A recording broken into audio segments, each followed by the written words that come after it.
Now, for more insight, I'm now joined by American historian, investigative journalist, and policy analyst on U.S. and foreign and military policy, Gareth Porter. Mr. Porter, welcome to the program. We earlier had Iran's president saying that the country was prepared to engage in direct talks with the United States if necessary. And now a top U.S. diplomat is to attend Iran's nuclear talks with Europe. How should we interpret these signals? A sign that this administration is still operating in a way that is profoundly dysfunctional. There's no doubt that Secretary Rice would like to go much farther than this rather symbolic gesture of having an American sit in the room and listen but not participate in the talks, which is a rather absurd proposition on its face. She was quoted almost 2 years ago as saying that she had hoped that her initial move in allowing the Americans to join the P5+1 proposal, on conditions to talk with Iran, would ultimately lead to talks on essentially a grand bargain. And the testimony by Burns last week before a committee of the House of Representatives actually sounded more and more like the Condi-Rice notion of talking to Iran about a grand bargain. I think that's really what the preference would be, but for one problem. Dick Cheney, Vice President Cheney, still has President Bush's ear, and all along from 2005 on, Cheney has been holding on to ultimate control of the U.S. diplomatic posture toward Iran. And he has basically reined in the State Department from being able to carry on anything like a sort of normal dialogue with Iran. And I think what you're seeing here is Cheney's touch of really rendering meaningless what otherwise might be a meaningless step toward negotiations.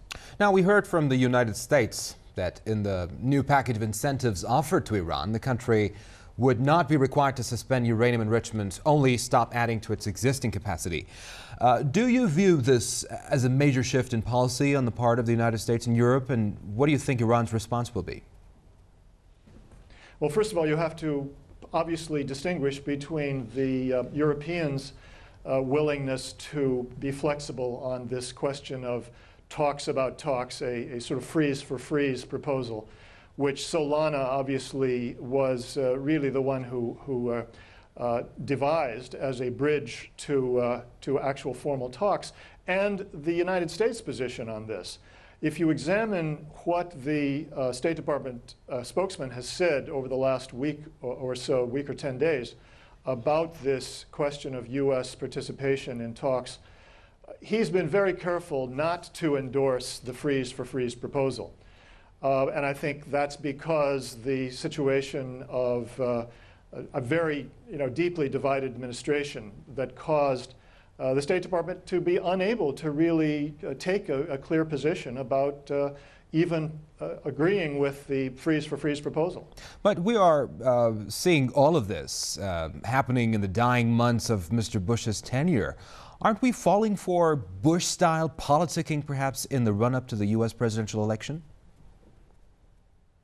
You mean, is Bush essentially trying to put over the idea that the United States is being more flexible to win scores for the Republicans, to win scores for the Republicans in the run-up to the elections?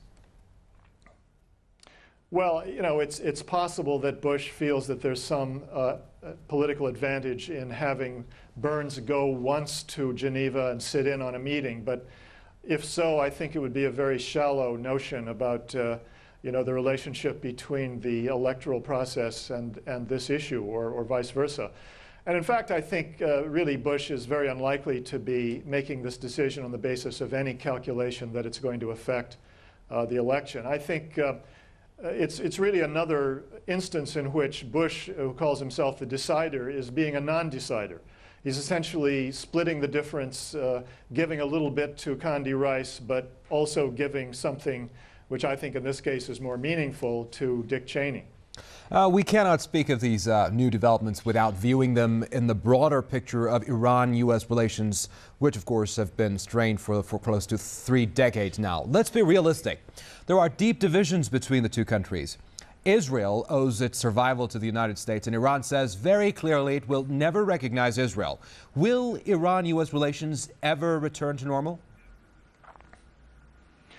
Well, first of all, I think you have to recognize that Iran's position on Israel has been a bit more nuanced than that in the past.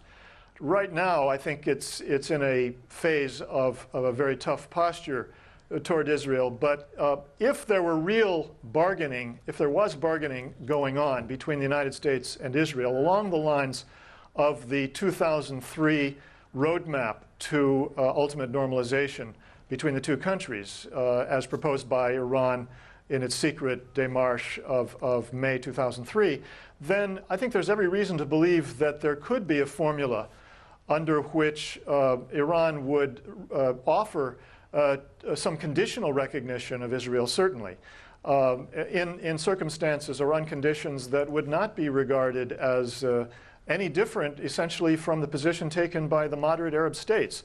So I really think that if there is interest on the part of Washington in a grand bargain, and if the competing, conflicting interest of Vice President Cheney were to be taken out of the equation, that we could see serious negotiations that could, if not producing a normalization of relations in a relatively short period, at least take major steps in that direction. You know, the degree of difference between the interests of the two countries is really, in my view, not nearly as great as they have been presented as being, certainly by American officials over the last couple of decades. That's an interesting perspective, Mr. Porter. And finally, the Change Party in the United States is seemingly interested in pulling out the troops from Iraq. Correct me if I'm wrong. Since winning over the Congress, the Democrats have wrangled with the Bush administration on a number of issues, but have essentially given the president anything he's asked for. Any reason to think they would do otherwise in case Bush decided to implement more neocon ideas? Well, if you're referring indirectly to the possibility of a military action against Iran and wondering if Congress would really stand in the way of it, I think the answer is almost certainly not. That they are simply not organized or conscientious enough to really act in any meaningful way to prevent or to stop Bush from acting militarily against Iran. I see them as essentially a passive spectator in this question of U.S. policy toward Iran. Gareth Porter, American historian and investigative journalist, many thanks for joining us.